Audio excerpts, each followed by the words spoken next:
ಈಗಿರೋ ರಾಜಕೀಯ ಸ್ಥಿತಿನ ಹೇಗ್ ನೋಡ್ತೀರಾ? ರಾಜಕಾರಣಿಗಳ ಬಗ್ಗೆ ಮಾತಾಡಿರೋದು ಈಗಾಗಲೇ ವೈರಲ್ ಆಗಿದೆ, ಕೊರೋನಾ ತರ. ಇನ್ನು ಮಾತಾಡಿದ್ರೆ ಕಳೆದೋಗ್ಬಿಡ್ತಾರೆ ಅಷ್ಟೇ.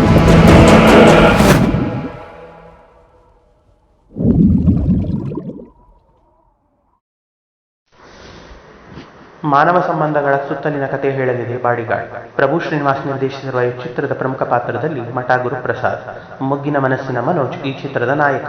ತಮ್ಮ ನಿರ್ದೇಶನದ ಮೂಲಕ ಮನೆ ಮಾತಾಗಿರುವ ಗುರುಪ್ರಸಾದ್ ಕಲಾವಿದರಾಗೂ ಸೈ ಎನಿಸಿಕೊಂಡವರು. ಕೊರೋನಾ ಲಾಕ್ಡೌನ್ ಸಮಯದಲ್ಲಿ ಗುರುಪ್ರಸಾದ್ ವಿಭಿನ್ನ ಕಥಾಹಂದರ ಹೊಂದಿರುವ ಬಾಡಿಗಾರ್ಡ್ ಚಿತ್ರದಲ್ಲಿ ನಟಿಸಿದ್ದಾರೆ. ಚಿತ್ರದ ಮೋಷನ್ ಪೋಸ್ಟರ್ ಬಿಡುಗಡೆ ಹಾಗೂ ಪತ್ರಿಕಾಗೋಷ್ಠಿಯಲ್ಲಿ ಗುರುಪ್ರಸಾದ್ ತಮ್ಮ ಅನುಭವಗಳನ್ನು ಹಂಚಿಕೊಂಡಿದ್ದಾರೆ. ಲಾಕ್ಡೌನ್ ಸಮಯದಲ್ಲಿ ಖಾಲಿ ಕುಳಿತಿದ್ದ ನನಗೆ ನಿರ್ದೇಶಕರು ಹೇಳಿದ ಕತೆ ಇಷ್ಟವಾಯಿತು. Production film and also direction is my 5ನೇ ಚಿತ್ರ ಅನ್ನೋದು. ಈ ಪ್ಯಾಂಡಮಿಕ್ ಟೈಮಲ್ಲಿ ಒಂದು ಕಾನ್ಸೆಪ್ಟ್ ಮಾಡಿಕೊಂಡು ಮಾಡಬೇಕಂತ ಮಾಡಿರೋದು. ಇದರಲ್ಲಿ ನಮಗೆ ಮನೋಜ್ ಅವರು ಹೀರೋ ಆಗಿ ಅಭಿನಯಿಸಿದ್ದಾರೆ. Guruprasad sir Guruprasad sir it's ಒಂದು ವೆರ್ಸಟೈಲ್ ರೋಲ್ ಹೊಂದಿದೆ.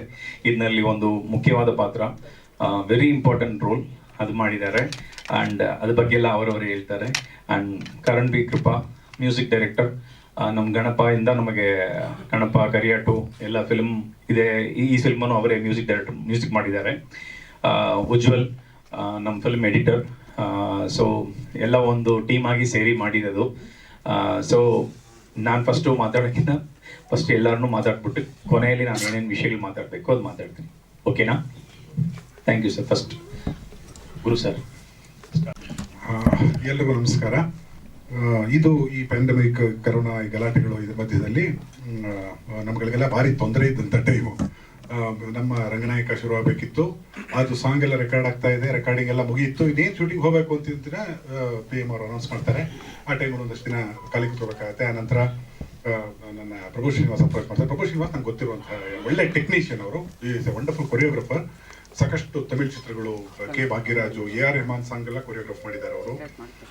ಆ ಥರದ ಪ್ರಭು ಶ್ರೀನಿವಾಸ್ ಅವರು ನನಗೆ ಹೇಳಿದ್ರು, ಈ ಥರ ಒಂದು ಇಂಟ್ರೆಸ್ಟಿಂಗ್ ಕ್ಯಾರೆಕ್ಟರ್ ಇದೆ, ನಾನು ಚಿಕ್ಕದಾಗ ಒಂದು ಸಿನಿಮಾ ಅಂದರೆ ಈ ಪ್ಯಾಂಡಮಿಕ್ ಗಲಾಟೆ ಮಧ್ಯದಲ್ಲೇ ನಾನು ಒಂದು ಸಿನಿಮಾ ಪ್ಲಾನ್ ಮಾಡಬೇಕು ಅಂತಿದ್ದೀನಿ. 30-40 ಡೇಸಲ್ಲೇ ಮುಗಿಸ್ಬೇಕು ನಾನು, ತುಂಬ ವಿಶೇಷವಾದ ಕಥೆಯಾಗಿ ಅಂತ. ವಿಶೇಷವಾದ ಯಾವುದೇ ಕಥೆಗಳು ಪಾತ್ರಗಳು ಇದ್ದರೂ ನನಗೆ ಒಂದು ಸ್ವಲ್ಪ ಇಂಟ್ರೆಸ್ಟ್ ಬರುತ್ತೆ. ಮತ್ತು ಎಲ್ಲದಕ್ಕಿಂತ ಮುಖ್ಯವಾಗಿ ಕರೋನಾ ಟೈಮಲ್ಲಿ ಖಾಲಿ ಕೂತಿದ್ವಲ್ಲ, ಒಳ್ಳೆ ಪೇಮೆಂಟ್ ಕೊಟ್ಟರು, ಕೈ ತುಂಬ ಪೇಮೆಂಟ್ ಕೊಟ್ಟರು. ಯಾವುದೇ ಒಂದು ಬದನೆಕಾಯಿ, ಈರುಳ್ಳಿ, ಟೊಮೆಟೊನ ಫ್ರಿಜ್ಜಲ್ಲಿ ಇಟ್ಟರೆ ಕಾಸು ಕೊಡಲ್ಲ ಸ್ವಾಮಿ. ಅದಕ್ಕೆ ನಾವು ಆದ್ರೆ ನನ್ನ ಫ್ರಿಜ್ಜಲ್ಲಿ ಇಟ್ಟು 8 ದಿನ ಫ್ರಿಜ್ಜಲ್ಲಿ ಕೂರಿಸಿದ್ರು. ಯಾವುದಣ್ಣ? ಎಲ್ಲ ವೈಟು, ಎಲ್ಲ ವೈಟ್. ಬ್ಲ್ಯಾಕ್ ಎಲ್ಲಿದೆ? ಬ್ಲ್ಯಾಕ್ ಇಲ್ಲಣ್ಣ, ಎಲ್ಲ ಹೋಯ್ತು, ಎಲ್ಲ ಹೊಟ್ಟೋಯ್ತು. ಇದು ಬ್ಲ್ಯಾಕ್ ಆಗಿದ್ದಾಗಲೇ ಹೊಟ್ಟೋಯ್ತು, ವೈಟ್ ಎಲ್ಲ ಹೊಟ್ಟಿದೆ. ಸೊ ಮತ್ತು ಕೆಲಸನೂ ಹಾಗೆ ಇತ್ತು. ತುಂಬ ಶ್ರದ್ಧೆಯಿಂದ ಹೀಗೆ ಬರ್ಬೇಕು ಶಾರ್ಟ್ ಅಂತ ಹೇಳಿ. ತುಂಬ ಇಂಟ್ರೆಸ್ಟಿಂಗ್ ಫಿಲ್ಮ್ ಆಗುತ್ತೆ. ಅದ್ರ ಬಗ್ಗೆ 1-2 ಸಾಲ ನಾನು ಹೇಳಕ್ಕೆ ಇಷ್ಟಪಡ್ತೀನಿ. ಅವ್ರು ಕತೆ ಬಿಟ್ಕೊಟ್ಟಿದಾರೋ ಇಲ್ಲೋ ಗೊತ್ತಿಲ್ಲ. ನನ್ನ ಪಾತ್ರ ಹೇಳ್ಬೋದಾ? ಪರವಾಗಿಲ್ವಾ? ಅಲ್ಲ, ನನ್ನ ಪ್ರಾಬ್ಲಮ್ ಏನು ಅಂತಂದ್ರೆ, ಒಂದು ಎಳೆ ಕೊಟ್ರೆ ಶಾಲೆ ಬಿಚ್ಚಿಬಿಡ್ತೀನಿ ನಾನು. ಹೊಡೆವ ಅದರಲ್ಲಿ ನಾನೊಬ್ಬ ಡೆಡ್ ಬಾಡಿ ಆಗಿರ್ತೀನಿ. ಹಾಗಾಗಿ ಬಾಡಿ ಗಾರ್ಡ್ ಅಂತ ಸಿನಿಮಾ ನೋಡಿದಾಗ ಗೊತ್ತಾಗುತ್ತೆ. ಡೆಡ್ ಬಾಡಿಯ ಪಾತ್ರವನ್ನು ಅಂದ್ರೆ ಉಸಿರು ಕಟ್ಟು ಹಿಡಿದಿಟ್ಕೊಂಡೇ ಮಾಡಬೇಕಾದಂತಹ ಪರಿಸ್ಥಿತಿ ಅದು. ಆ ಪಾತ್ರ ಯಾಕೆ ಅದು ಡೆಡ್ ಬಾಡಿ ಆಗುತ್ತೆ ಮತ್ತು ಅದನ್ನು ನೋಡಿಕೊಳ್ಳುವಂತಹ ವ್ಯಕ್ತಿಯಾಗಿ ಮನೋಜ್ ಇರ್ತಾರೆ. ತುಂಬ ಇನ್ನೋಸೆಂಟ್ ಆಗಿ ಆ ಪಾತ್ರಕ್ಕೆ ಏನು ಬೇಕೋ ಅದನ್ನು ತೂಗಿಸಿ ಅರ್ಥ ಮಾಡ್ಕೊಂಡು ಮಾಡಿದ್ದಾರೆ. ಆ ಪಾತ್ರನ ತುಂಬ ಚೆನ್ನಾಗಿ ನಿರ್ವಹಿಸಿದ್ದಾರೆ. ಇನ್ಪುಟ್ಸ್ ಏನಾದ್ರು ಕೊಟ್ಟರೆ ತಗೊಳ್ಳೋರು. ನನ್ನ ಇಬ್ಬರು ಡೈರೆಕ್ಟರ್ ಮಾತು ಕೇಳೋಕ್ಕಾಗಲ್ಲ ಅಂತೇಳಿ ಏನು ಹೇಳ್ತಿರಲಿಲ್ಲ. ನಾನು ಹೇಳಿದ್ರೆ ಈಗ ಮಾಡಿರಿ ಚೆನ್ನಾಗಿರುತ್ತೆ ಅಂತಂದರೆ, ಸರ್ ಚೆನ್ನಾಗಿದೆ ತೊಗೊಳ್ತೀನಿ ಸರ್, ಇದು ಮಾಡೋಣ ಸರ್ ಅಂತೇಳಿ. ಮತ್ತು ಪ್ರಭು ಶ್ರೀನಿವಾಸ್ ತುಂಬ ಆಸೆಪಟ್ಟು ನಿರ್ದೇಶನ ಮಾಡಿರುವಂಥ ಚಿತ್ರ. ಇದು ಅದ್ಭುತ ಯಶಸ್ಸಾಗಬೇಕು ಅಂತ ನನ್ನ ಆಸೆ. ಯಾಕೆಂದರೆ ಅವಾಗ ನನ್ನ ಮುಂದಷ್ಟು ಕ್ಯಾರೆಕ್ಟರ್ಗಳು ಸಿಗುತ್ತೆ, ಸೈಡ್ ಇನ್ಕಮ್ ಶುರುವಾಗುತ್ತೆ. ಏನಾಗಿಸಣ ಆಗ ಫೋಟೋ ತೆಗಿಯಕ್ಕೆ ಬರ್ತಾರೆ, ಕರ್ಸ್ಕೋಬೋದು. ಸೊ ಇದು ಒಂದು. ಎರಡನೇದು, ಕನ್ನಡದಲ್ಲಿ ವಿಶೇಷವಾದ ಪ್ರಯತ್ನಗಳಲ್ಲಿ ಇದು ಒಂದಾಗುತ್ತೆ ಅಂತ ನಾನು ಹೇಳಕ್ಕೆ ಇಷ್ಟಪಡ್ತೀನಿ. ಯಾಕೆಂದ್ರೆ ಒಂದು ಡೆಡ್ ಬಾಡಿ ಇಟ್ಕೊಂಡು ಕಾಮಿಡಿ ಕ್ರಿಯೇಟ್ ಮಾಡ್ತೀವಿ ಅಂತ ಅನ್ನೋದಾದ್ರೆ ತುಂಬಾ ಕಷ್ಟದ ಕೆಲಸ. ಅದು ಬೇರೆ ಬೇರೆ ಭಾಷೆಗಳಲ್ಲಿ ಎಲ್ಲ ಸಣ್ಣ ಪುಟ್ಟದಾಗಿ, ಹಿಂದಿಲಿ, ತಮಿಳಲ್ಲಿ ಚಿಕ್ಕದಾಗಿನ ಬಂದು ಹೋಗಿರಬಹುದು. ಒಂದು ಇಡೀ ಸಿನಿಮಾ ನಾನು ಬದುಕಿರ್ತೀನಿ, ನಂತರ ಸತ್ತ ನಂತರ ಬಾಡಿಯಾಗಿ ಮೇಂಟೈನ್ ಮಾಡಬೇಕಾದಂತಹ ಪರಿಸ್ಥಿತಿ ಹೀರೋಗೆ, ಕಥಾ ನಾಯಕನಿಗೆ ಬಂದಿರುತ್ತೆ. ಅವರು ಅದನ್ನು ಚೆನ್ನಾಗಿ ತೂಗಿಸ್ತಾ ಮಾಡ್ತಾ ಹೋಗ್ತಾರೆ. ಎಲ್ಲೋ ಬೋರ್ ಆಗದೆ ಇರೋ ಹಾಗೆ ಮತ್ತು ಕಾಮಿಡಿ ಕ್ರಿಯೇಟ್ ಮಾಡಿ ನನಗೆ ಒಂದು ಫೈಟ್ ಎಲ್ಲ ಇಟ್ಟಿದ್ದಾರೆ ಫಾರ್ ಯುವರ್ ಇನ್ಫಾರ್ಮೇಶನ್. ಇಷ್ಟು ನಾನು ಇದುವರೆಗೂ 50 ಚಿತ್ರಗಳಲ್ಲಿ ಗೆಸ್ಟ್ ಅಪಿಯರೆನ್ಸ್ ಮಾಡಿದ್ದೀನಿ. ಯಾವುದರಲ್ಲಿ ಫೈಟ್ ಗೀಟ್ ಸೀನೇ ಇಲ್ಲ, ಹೀರೋಯಿನ್ ಮುಖವೇ ನೋಡಿಲ್ಲ. ಆ ಸಿನಿಮಾ ಹೀರೋಯಿನೇ ಗೊತ್ತಿರೋದು ನನಗೆ. ನಾನು ಅದ್ರಲ್ಲಿ ಆ್ಯಕ್ಟ್ ಮಾಡಿರ್ತೀನಿ ಒಂದು ಸಣ್ಣ ಪಾತ್ರ, ಬೇಕಾದ ಸಿನಿಮಾಗಳು. ಆದರೆ ಇದರಲ್ಲಿ ಮೊದಲು ಬರಿಗೆ ಒಂದು ಫೈಟ್ ಅಂತ ನಾನು ಅಲ್ಲ ಸರ್, ಏನು ಸರ್ ರೋಪ್ ಗೀಪ್ ಎಲ್ಲ ಹಾಕಿ ಇಳಿಸಿ ಎಲ್ಲ ಇರುತ್ತೆ ಸರ್ ಅಂತ. ಹಾಗಾದ್ರೆ ನೀವು ಒಂದು 3 ದಿನ ಮುಂಚೆ ಹೇಳಬೇಕು, ಯಾಕೆಂದ್ರೆ ನಾನು ಡ್ರಿಂಕ್ಸ್ ಮಾಡೋಂಗಿಲ್ಲ, ತಲೆಗೆ ಉಯ್ಯಿ ಅನ್ಬಾರ್ದು, ಸ್ವಲ್ಪ ಶಿಸ್ತು ಬೇಕು ನಂಗೆ ಅದಕ್ಕೆ ಅಂತೆಲ್ಲ ಹೇಳಿ ತುಂಬ ಪ್ರಿಪೇರ್ ಆಗಿ ಕಂಟಿನ್ಯೂ ಆದಲ್ಲಿ ಮಾಡೋದು. ಮತ್ತು ಬೇರೆ ಕಡೆ ಒಂದಷ್ಟು ಎಲ್ಲ ಶೂಟ್ ಮಾಡೋದು. ಅದೊಂದು ಆ ಫೈಟ್ ಅಂತ ನೀವು ಜಸ್ಟ್ ಕೀಪ್ ವಾಚಿಂಗ್. ಯಾವ್ದಾದ್ರು ಪ್ರೊಜೆಕ್ಷನ್ ಹಾಕಿದಾಗ ಮುಂದಿನ ದಿನಗಳಲ್ಲಿ ತುಂಬ ಎಂಜಾಯ್ ಮಾಡ್ತೀರಿ. ಜೀವದಲ್ಲಿ ಶಕ್ತಿ ಇದ್ದಾಗಲೇ ಹೊಡೆಯೋದು ಕಷ್ಟ. ಒಂದು ಡೆಡ್ ಬಾಡಿಯಾಗಿ ಎದುರಾಳಿಗಳಿಗೆ ಹೊಡಿಬೇಕಾಗತ್ತೆ ಮತ್ತು ಆಡಿಯನ್ಸ್ ನಗಿಸ್ಬೇಕಾಗತ್ತೆ. ತುಂಬ ವಿಶೇಷವಾದ ಆ ಥರದ ಸಾಕಷ್ಟು ವಿಶೇಷವಾದ ಸೀನ್ಗಳನ್ನೆಲ್ಲ ಇಟ್ಕೊಂಡು ತಲೆ ಉಪಯೋಗಿಸಿ ಮಾಡಿರುವಂತಹ ಒಂದು ಕ್ಯೂಟ್ ಚಿತ್ರ ಅಂತ ನಾನು ಹೇಳಕ್ಕೆ ಇಷ್ಟಪಡ್ತೀನಿ. ಅವಾಗ ನಾನು ತಗೊಂಡಿರೋ ಹಣಕ್ಕೂ ನ್ಯಾಯ ಒದಗಿಸ್ದಂಗಾಗತ್ತೆ ಮತ್ತು ನನ್ನ ಚಿತ್ರಕ್ಕೂ ನ್ಯಾಯ ಒದಗಿಸ್ದಂಗಾಗತ್ತೆ, ನನ್ನ ಪಾತ್ರಕ್ಕೂ ನ್ಯಾಯ ಒದಗಿಸ್ದಂಗಾಗತ್ತೆ.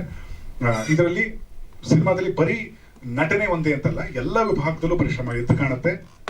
ಬಿಕಾಸ್ ನಂದೊಬ್ಬಂದೇ ಡಬ್ಬಿಂಗ್ ಬಾಕಿ ಇರೋದು ಅದರಲ್ಲಿ. ನಾನು ಹೇಳಿದ್ ಮಾಡ್ಕೊಡ್ತೀನಿ ಅಂತ ಹೇಳಿ ನಮ್ಮ ಈ ಕರೋನಾ ಒತ್ತಡದಿಂದ ಅವ್ರಿಗೆ ನಾವು ಪ್ಲಾನ್ ಮಾಡ್ಕೊಳಕ್ಕಾಗಿಲ್ಲ. ಸರ್ ರೆಫರೆನ್ಸ್ ವಾಯ್ಸ್ ಹಾಕಿ ನಾನು ಮಾಡ್ಕೊಂಡಿದ್ದೀನಿ ಸರ್, ಆ ನಂತರ ನೀವು ಮುಗಿಸ್ಕೊಡಿ ಅಂತಂದ್ರು. ಅದಿಷ್ಟರಲ್ಲಿ ಯಾವಾಗಲೂ ಒಂದಿನ ಪ್ಲಾನ್ ಮಾಡಿ ಒಂದು ಅರ್ಧ ದಿನ ಒಂದು ದಿನದ ಕೆಲಸ ನಾನು ಮಾಡ್ಕೊಡ್ತೀನಿ ಅಂತ ಹೇಳಿದ್ದೀನಿ. ನನ್ನ ಡಬ್ಬಿಂಗ್ ಒಂದು ಬಾಕಿ ಇದೆ, ಮಿಕ್ಕಿದ ಡಬ್ಬಿಂಗ್ ಎಲ್ಲ ಮುಗಿದಿದೆ. ಬಹುಶಃ ಸೆನ್ಸಾರ್ಗೆ ರೆಡಿ ಇದೆ ಅಲ್ಲಣ್ಣ? It's ready for censor also.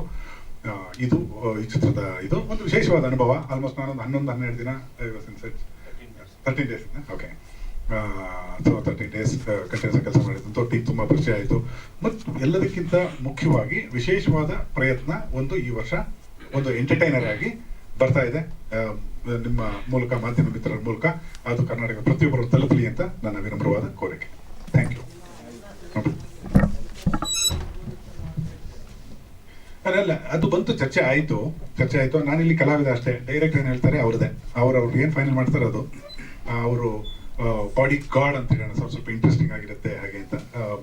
ನಾವೆಲ್ಲರಿಗೂ ಕೇಳಿರೋ body guard ಅಂತ ಕೇಳಿರ್ತೀವಿ ಹಾಗೆ. ಆಮೇಲೆ ಗೊಂಬೆ ಆಡ್ಸೋನು ಅದ್ಯಾರೋ ರಿಜಿಸ್ಟರ್ ಮಾಡಿ ಇಟ್ಟಿದ್ರು. ಈ ಥರದ್ದೆಲ್ಲ ಒಂದಷ್ಟು ಆದಾಗ ನಂತರ ನಾನು ಈ ಥರ ಟೈಟ್ಲ್ ಇಡ್ತಾ ಇದ್ದೀನಿ ಅಂತ. Sir, your choice, you decide what you want to do ಅಂತ ಹೇಳಿ ಅವ್ರ ಬಾಡಿ ಗಾರ್ಡ್ ಅಂತ ಹೆಸರಿಟ್ಟಿದ್ದಾರೆ. ಬಟ್ ಸಿನಿಮಾ ನೋಡಿದಾಗ ಅದು ಜಸ್ಟಿಫೈ ಆಗುತ್ತೆ, ಮೋಸ ಆಗಲ್ಲ. ಯಾಕಂದ್ರೆ ನಾವು ಒಂದು ಡೆಡ್ ಬಾಡಿನ ಬಾಡಿ ಅಂತಾನೆ ಕರೆಯೋದು. ಅವ್ರು ಏನೇ ಹೆಸರಿದ್ರು ಕೂಡ ಬಾಡಿ ಎತ್ತಾಯ್ತಾ, ಬಾಡಿ ಬಂದಾಯ್ತಾ ಹೀಗಿರ್ತೀವಿ. ಹಾಗಾಗಿ ಬಾಡಿ ಗಾರ್ಡ್ ಯಾಕೆ ಅಂತ ಮುಂದೆ ಅದೇ ವಿಶೇಷತೆ ಎಲ್ಲರೂ ಇಟ್ಕೊಂಡಿದ್ದಾರೆ. It works. ಈ ಕ್ವಶನ್ಸ್ ನನ್ನ ಕಡೆಯಿಂದ ಏನಾದ್ರು ಬೇಕಿದ್ರೆ. Thank you. ಮತ್ತು ಮನೋಜ್ ಅವರ ಟ್ರಾವೆಲ್, ಈ ಚಿತ್ರದ ಪಾತ್ರ, ಅದ್ರ ಬಗ್ಗೆ ಅವ್ರು ಮಾತಾಡ್ತಾರೆ. ಪತ್ರಿಕಾ ಮಿತ್ರರಿಗೂ ಹಾಗೂ ಡೈರೆಕ್ಟರ್ ಪ್ರಭು ಶ್ರೀನಿವಾಸ್ ಸರ್ ಮತ್ತು ನಮ್ಮ ಗುರುಪ್ರಸಾದ್ ಸರ್ ಮತ್ತು ಮ್ಯೂಸಿಕ್ ಡೈರೆಕ್ಟರ್ ಮತ್ತು ಎಡಿಟರ್ ಎಲ್ಲರಿಗೂ ನನ್ನ ನಮಸ್ಕಾರಗಳು. ತಮಗೆಲ್ಲರಿಗೂ ಗೊತ್ತಿದ್ದಂಗೆ ನಂದು 2018ರಲ್ಲಿ ಓಪನ್ ಸಿನಿಮಾ ರಿಲೀಸ್ ಆಗಿತ್ತು. ಆ ಸಮಯದಲ್ಲಿ ಪ್ರಭು ಶ್ರೀನಿವಾಸ್ ಅವರು ಶೂಟಿಂಗ್ ಟೈಮಲ್ಲಿ ಪರಿಚಯ ಆಗಿದ್ರು. ಕೊರಿಯೋಗ್ರಫಿ ಅವ್ರದ್ದು ನಂದು ಒಂದು ಸಿನಿಮಾ ಇದು ಒಂದು ಸಾಂಗ್ ಮಾಡಿದ್ರು. ವಿಜಯ್ ಪ್ರಕಾಶ್ ಅವರು ಹಾಡಿರೋ ಸಾಂಗ್ ತುಂಬ ಅದ್ಭುತವಾಗಿ ಬಂದಿತ್ತು. ಅವ್ರ ಟ್ಯಾಲೆಂಟ್ ಎಲ್ಲ ನೋಡಿದೆ. ನಾನೇ ಅಂದ್ಕೊಂಡೆ ಏನಾದರೂ ಸಿನಿಮಾ ಮಾಡಿದ್ರೆ ಪ್ರಭು ಶ್ರೀನಿವಾಸ್ ಸರ್ ಹತ್ರ ಅಂಥವ್ರ ಕೈಲಿ ಒಂದು ಡೈರೆಕ್ಷನ್ ಮಾಡಿಸ್ಕೊಬೇಕು ಅಂತ. ಆಮೇಲೆ ನಾನು ಒಂದು ಒಳ್ಳೆ ಕತೆಗೋಸ್ಕರ ಕಾಯ್ತಾ ಇದ್ದೆ, ಒಂದು ಒಳ್ಳೆ ಸ್ಕ್ರಿಪ್ಟ್ಗೋಸ್ಕರ. ಆಮೇಲೆ ಈ ಕತೆ ಕೇಳಿದಾಗ ಒಳ್ಳೆ ಇಂಟ್ರೆಸ್ಟಿಂಗ್ ಆಗಿತ್ತು. ಇವರು ಹೀರೋಗಳನ್ನ ನೋಡ್ತಾಯಿದ್ರು. 5 ಸರ್ ಬೇಕು ಒಂದು ಆಡಿಷನ್ ಮಾಡಿ ಅಥವಾ ಹೀಗೆ ನನ್ನ ತಗೋತೀರಾ ಹೇಗೆ ಅಂತ ಅಂದ್ಬಿಟ್ಟು ಒಂದು I would like to thank you, ಈ ಅವಕಾಶ ಕೊಟ್ಟಿದ್ದಾರೆ. ಇನ್ನೊಂದೇನಂತ ಅದೃಷ್ಟ ಅಂದರೆ ಇನ್ನೊಬ್ಬರು ಡೈರೆಕ್ಟರ್ ನಮಗೆ ಜೊತೆ ಸಿಕ್ಬಿಟ್ರು, ಗುರುಪ್ರಸಾದ್ ಅವರು. ಅವರಿಂದ ನನಗೆ ಸಾಕಷ್ಟು ಸಹಾಯ ಆಯಿತು. ಶೂಟಿಂಗಲ್ಲಿ ಸಾಕಷ್ಟು ತಿಳ್ಕೊಂಡಿದ್ದೀನಿ. ಹಾಗೆ ನಮ್ಮ ಮ್ಯೂಸಿಕ್ ಡೈರೆಕ್ಟರ್ ಚೆನ್ನಾಗಿ ಮಾಡಿದ್ದಾರೆ. ಆಮೇಲೆ ಎಡಿಟರು ಚೆನ್ನಾಗಿ ಕೆಲಸ ಮಾಡಿದ್ದಾರೆ. ಆಮೇಲೆ ಎಲ್ಲರಿಗಿಂತ ಹೆಚ್ಚಾಗಿ ನಾವು ಥ್ಯಾಂಕ್ಸ್ ಹೇಳಕ್ಕೆ ಬಯಸೋದು ನಮ್ಮ ಟೆಕ್ನಿಕಲ್ ಟೀಮ್ ಅವರಿಗೆ. ಯಾಕೆಂದರೆ ಆ ಪ್ಯಾಂಡಮಿಕ್ ಟೈಮಲ್ಲಿ ಅಷ್ಟು ಕಷ್ಟ ಇದ್ರು, ಎಲ್ಲ ಬಂದು ಚೆನ್ನಾಗಿ ನಡೆಸೋದು. ಸುಮಾರು 1.5 ಡೇ ಕಾಲ್ ಶೀಟ್ ತೊಗೊಂಡು ಮಾಡಿರೋಂಥ ಸಿನಿಮಾ ಎಲ್ಲ ಅದ್ಭುತ ಬಂದಿದೆ. ನಮ್ಮದೊಂದು ಲೋವರ್ ಮಿಡಲ್ ಕ್ಲಾಸ್ ಮಧ್ಯದಲ್ಲಿರುವಂಥ ಒಂದು ಕ್ಯಾರೆಕ್ಟರ್. ಒಬ್ಬ ಮನುಷ್ಯ ಎಷ್ಟು ಜೀವನದಲ್ಲಿ ಎಷ್ಟು ಕಷ್ಟ ಇರುತ್ತೆ, ಜೀವನೋಪಾಯಕ್ಕೋಸ್ಕರ ಏನೇನು ಕಷ್ಟಪಡ್ತೀವಿ, ಏನೇನು ಮಧ್ಯದಲ್ಲಿ ಏನೇನು ಸಂದರ್ಭಗಳು, ಹೆಂಗೆ ಅವನು ಹೇಗೆ ಕೊನೆವರೆಗೂ ಹೇಗೆ ಕಷ್ಟ ಸುಖಗಳನ್ನ ಹೆಂಗೆ ಕಾಪಾಡ್ಕೊತಾನೆ ಅನ್ನೋದನ್ನ ಅದು ಪ್ರಭು ಶ್ರೀನಿವಾಸ್ ಚೆನ್ನಾಗಿ ಪ್ರತಿಮೆ ತರ್ತಾ ಇದ್ದಾರೆ. ಎಲ್ಲರೂ ನಮ್ಮ ಸಿನಿಮಾವನ್ನು ದಯವಿಟ್ಟು ಸಪೋರ್ಟ್ ಮಾಡಿ ಹಾರೈಸ್ತಾ ಅಂತ ನಾನು ಕೇಳ್ಕೊತೀನಿ. ನಮಸ್ಕಾರ. ಒಂದು ನಿಮಿಷ, ನಿರಂಜನ್ ಸರ್ ಕೇಳಿದ್ರು ಈ ಟೈಟಲ್ ಕನ್ನಡದಲ್ಲಿ ಸಿಕ್ಕಿಲ್ವಾ ಅಂತ. ಆ್ಯಕ್ಚುಲಿ ನಾವು ರಿಯಲಿ ಒಂದು ಸುಮಾರು ಕನ್ನಡ ಟೈಟಲೇ because Niranjan is a producer, ನಿಮಗೆ ಗೊತ್ತಿರಬೇಕು. ಆಲ್ಸೋ ಇವೆಂಟ್ ಎಲ್ಲ ಮಾಡ್ತಾ ಇದ್ದಾರೆ. ಅವರೇ ನಮ್ಮ ಜೊತೆಯಲ್ಲೇ ಬಂದು ಈ ಟೈಟಲ್ಗೋಸ್ಕರ ಈ ಸಿನಿಮಾದಲ್ಲಿ ಒಂದು ಇನ್ವೆಸ್ಟಿಗೇಷನ್ ಆಫೀಸರ್ ಕ್ಯಾರೆಕ್ಟರ್ ಮಾಡಿದ್ದಾರೆ Niranjan sir. And Ashwin is also ಒಂದು ಒಳ್ಳೆ ರೋಲ್ ಮಾಡಿದ್ದಾರೆ ಸಿನಿಮಾದಲ್ಲಿ. ಬಿಕಾಸ್ ಈ ನಿರಂಜನ್ ಸರ್ ಬಗ್ಗೆ ಹೇಳ್ಬೇಕಾದ್ರೆ ನಾನು ಅವ್ರಿಗೆ ಈ ಸಿನಿಮಾ ಮಾಡಬೇಕಾಗಿತ್ತು. ಬಿಕಾಸ್ ಫಸ್ಟ್ ಅವ್ರಿಗೆ ಕತೆ ಹೇಳಿ ಪವನ್ ಕುಮಾರ್ ಮಾಡೋಣ ಅಂತ, ಇವನ್ ಡೈರೆಕ್ಟರ್ ಪವನ್ ಕುಮಾರ್ ಮಾಡೋಣ ಅಂತ ಎಲ್ಲ ಹೋಗಿ ಮಾತಾಡಿ ಏನೇನೋ ಅವರು ಇದಾಗಿ ಕೊನೆಯಲ್ಲಿ ಏನೋ ಒಂದು ಅವ್ರಿಗೆ ಟೈಮ್ ಇಲ್ಲ, ಅವ್ರು ಏನೋ ಯಾವುದೋ ಒಂದು ಇದು ವೆಬ್ ಸೀರೀಸ್ ಒಂದು ಮಾಡಕ್ಕೆ ಹೋಗ್ತಾ ಇದ್ದಾರೆ. ಸೊ ಆ ಟೈಮಲ್ಲಿ ಎಲ್ಲ ಹುಡುಕ್ತಾ ಇರೋ ಟೈಮಲ್ಲಿ ನನಗೆ ಮನೋಜ್ ಬಂದು, ನಾನು ಒಂದು OPM ಸಾಂಗ್ ಕೊರಿಯೋಗ್ರಾಫ್ ಮಾಡೋ ಟೈಮಲ್ಲಿ ನನಗೆ ಒಂದು ಇನ್ನೋಸೆಂಟ್ ಫೇಸ್ ಬೇಕಾಗಿತ್ತು. ಆ್ಯಕ್ಚುಲಿ ಅದರೊಂದು ಕ್ಯಾರೆಕ್ಟರ್ ತುಂಬ ಇನ್ನೋಸೆಂಟ್ ಆಗಿರ್ತದೆ. ನೀವು ಸಿನಿಮಾ ನೋಡಿದ್ರೆ ಕರೆಕ್ಟಾಗಿ ಇವ್ರಿಗಿಂತ ಬೇರೆ ಯಾರು ಮಾಡೋಕ್ಕಾಗಲ್ಲ ಅಂತ ನೀವೇ ಹೇಳ್ತೀರಾ, ಅದನ್ನು ಗೊತ್ತು. ಸೊ ಏನು ಕೇಳ್ತಾ ಇದ್ದೀನಿ ಅಂದರೆ, ಈ ಕನ್ನಡ ಟೈಟಲ್ ಬಗ್ಗೆ ಸುಮಾರು ಟ್ರೈ ಮಾಡಿದ್ದೀವಿ. ದೇಹನೇ ದೇವರು ಟ್ರೈ ಮಾಡಿದ್ದೀವಿ, ಗೊಂಬೆ ಆಡ್ಸೋನು ಟ್ರೈ ಮಾಡಿದ್ದೀವಿ. ಅವರೇ ನಮ್ಮ ಮೊಬೈಲಲ್ಲಿ ಸುಮಾರು ಒಂದು 50-60 ಟೈಟಲ್, ಎಲ್ಲ ಟೈಟಲ್ ರಿಜಿಸ್ಟರ್ ಆಗಿದೆ. ನಾವು ಲೀಸ್ಟಿಂದ ಹೈಯೆಸ್ಟ್ ಅವರೇ ಟ್ರೈ ಮಾಡಿ ಸರಿ ಕೊನೆಯಲ್ಲಿ ಹಿಂಗೆ ಮಾಡೋಣ ಅಂತೂ ಬಾಡಿ ಗಾರ್ಡ್ ಅಂತ ದೇಹನೇ ಇದರಲ್ಲಿ ನೋಡಿದ್ರೆ ಕೆಳಗಡೆ ಅವನೇ ಗೊಂಬೆ ಆಡ್ಸೋನು ಅಂತ ಒಂದು ಸಬ್ ಟೈಟಲ್ ಇರುತ್ತೆ. ಬಿಕಾಸ್ ಅದೇ ನಾವು ಟೈಟಲ್ ಆಗಿ ಮಾಡ್ಕೊಳ್ಳೋಣ ಅಂತ. ಸೊ ಅದೊಂದು ವಿಷಯ ಆಯಿತು. I am very thankful to mister Niranjan sir. Because ಒಂದು ಒಳ್ಳೆ ಮ್ಯಾಟರ್ನ ಅಶ್ವಿನ್ ಆಲ್ಸೋ ಅವ್ರನ್ನ ನಾನು ಇದರಲ್ಲಿ ಯೂಸ್ ಮಾಡ್ಕೊಂಡಿಲ್ಲ. ಬಿಕಾಸ್ ಅವ್ರು ಫೋಟೋಶೂಟ್ ಅವರು ಬೇರೆ ಶೂಟಿಂಗ್ ಇದ್ದರು. ಆಮೇಲೆ ಕರಣ್ ಬಿ ಕೃಪಾ ಮ್ಯೂಸಿಕ್ ಡೈರೆಕ್ಟರ್, ನಮ್ಮ ಮುದ್ದಾಗಿ ಸಾಂಗ್ ಅನುಮಾನವೇ ಇಲ್ಲ. ಅದಾದಮೇಲೆ ಈ ಸಿನಿಮಾದಲ್ಲಿ ಒಂದು ಯಾರು ಏನೋ ಮಾಯವೋ ಅಂತ ಒಂದು ಸಾಂಗ್, ಒಂದು ಕೊರಿಯೋಗ್ರಾಫ್, ಇದು ಮ್ಯೂಸಿಕ್ ಮಾಡಿದ್ದಾರೆ. ಇಟ್ಸ್ ಅ ವೆರಿ ನೆಕ್ಸ್ಟ್ ಅದು ಒಂದು ಮುದ್ದಾಗಿ ಥರ ಹಿಟ್ ಆಗುತ್ತೆ ಅಂತ ನಾನು ಅಂದ್ಕೊಳ್ತಾ ಇದ್ದೀನಿ. ಅವರು ಒಂದು 2 ಮಾತುಗಳು ಮಾತಾಡೋಕ್ಕೆ ಅವರು ಫಸ್ಟೇ ಹೇಳ್ಬಿಟ್ರು, we are very helpful Kannadigas. He said he's a wonderful talent. ಅತಂದು ರೀ-ರೆಕಾರ್ಡಿಂಗ್ ಕೆಲವು ಪಿಚ್ಗಳು ಅದು ಇದೆಲ್ಲ ನೋಡಿದಾಗ ನನಗೆ ಅನ್ನಿಸ್ತು ಏನೋ ಮಾಡಬಲ್ಲ, ಇದನ್ನು ಸ್ವಲ್ಪ ಶಕ್ತಿ ಇದೆ, ಈ ಕ್ಯಾನ್ ಕ್ರಿಯೇಟ್ ಅಂತ ಹೇಳಿ. ಅವರು ಸರ್ ನನಗೆ ಕನ್ನಡ ನನಗೆ ಮಾತಾಡಕ್ಕೆ ಬರದೇ ಇರಬಹುದು, ಬಟ್ ಆ ಭಾವ ಅರ್ಥ ಮಾಡಿಕೊಂಡು ನನ್ನ ಮ್ಯೂಸಿಕನ್ನು ರೂಪಿಸಿದ್ದೀನಿ ಅಂತ ಹೇಳಿದ್ರು. ಅದನ್ನು ಇಂಗ್ಲೀಷಲ್ಲಿ ಹೇಳ್ತಾರೆ. ಹೇಳಿ please say the same thing in English. Don't worry, whatever you say that is a meaning. Kannada ಚೆನ್ನಾಗಿ ಗೊತ್ತು, ಬಟ್ ಕಾನ್ಫಿಡೆಂಟ್ ಇಲ್ಲ ಅಷ್ಟೇ.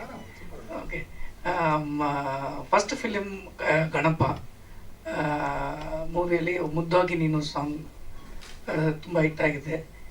ಆಮೇಲೆ ಕರಿಯ 2 2 ಸಾಂಗ್ ಹಿಟ್ ಆಗಿದೆ. And this script, it's a wonderful script. It's a totally a different script, super script. ರೀ-ರೆಕಾರ್ಡಿಂಗಲ್ಲಿ ಬೇರೆ ಥರ challenge ಅದು. ಪ್ರಭು ಶ್ರೀನಿವಾಸ್ ನನ್ನ ಮನೆಯಲ್ಲೇ ಬಂದು he came to our house and he came to the studio. அப்புறம் வந்து he sat with me for 10 days and we redid the re-recording, total re-recording. We again did it, changed it, everything. Re-recording. Re-recording. Re-recording. So when you re-recording, when you see the re-recording, you will know it is a great effort. And I enjoyed this person's acting, wonderful acting. So ತುಂಬ ಖುಷಿ ಆಗ್ತದೆ ನನಗೆ to do the re-recording. It was so empowerment and encouraging to look at the re-recording, to look at the footage of this legend actor. Manoj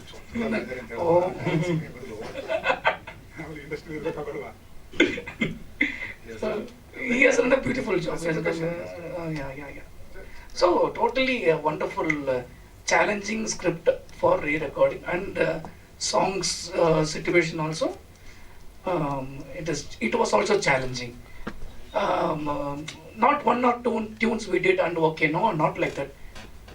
So many tunes we did, and finally we chose 4 to 5 songs for each situation. 4 to 5 songs we did, and finally chose. So stay.